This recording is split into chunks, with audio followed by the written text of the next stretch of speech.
চীন ও ভারতের মধ্যে দশকের পর দশক ধরে চলা সীমান্ত উত্তেজনা কি এবার সত্যিই নিরসনের পথে, নাকি এটি কেবল আরেকটি কূটনৈতিক আশ্বাসের পুনরাবৃত্তি? চীনের কিংডাও শহরে অনুষ্ঠিত সাংহাই সহযোগিতা সংস্থার প্রতিরক্ষা মন্ত্রীদের সম্মেলনে মুখোমুখি হলেন দুই দেশের প্রতিরক্ষামন্ত্রী, ভারতের রাজনাথ সিং এবং চীনের ডং জুন। আর সেখানেই ভারত স্পষ্ট ভাষায় জানিয়ে দিয়েছে, দীর্ঘায়িত দ্বন্দ্বের সময় শেষ, এবার চাই একটি স্থায়ী সমাধান। রাজনাথ সিং চীনের সঙ্গে দ্বিপাক্ষিক বৈঠকে একটি কাঠামোগত রোডম্যাপ তৈরির প্রস্তাব দেন, যাতে সীমান্তে দীর্ঘমেয়াদী স্থিতিশীলতা আনা যায়। নয়াদিল্লির ভাষ্য অনুযায়ী শুধু সাময়িক সমঝোতা নয়, এই বার্তা ভবিষ্যতের আস্থা পুনর্গঠনেরও ভিত্তি তৈরি করতে চায়। প্রসঙ্গত, ভারত ও চীন বিশ্বের দুই বৃহৎ অর্থনীতি ও পরমাণু শক্তিধর রাষ্ট্র হলেও ৩,৮০০ কিলোমিটার দীর্ঘ সীমান্ত বরাবর চলমান বিরোধ কখনোই পুরোপুরি নিষ্পত্তি হয়নি।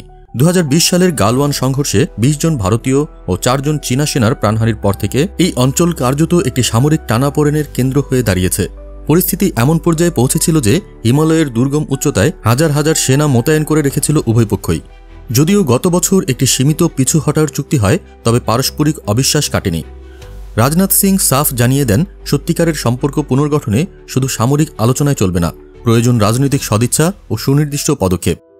বিশ্লেষকরা মনে করছেন, SCO সম্মেলনের মতো প্ল্যাটফর্মে ভারতের এই কূটনৈতিক বার্তা শুধু চীনের প্রতি নয়, বরং পুরো অঞ্চলের দিকেই একটি কৌশলগত সংকেত। এখন দেখার বিষয়, চীন কথায় বিশ্বাসযোগ্যতা রাখে কিনা, নাকি সীমান্তে উত্তেজনা আবারও নতুন রূপ নেয়। আপনারা দেখছিলেন প্রতিদিন সকাল।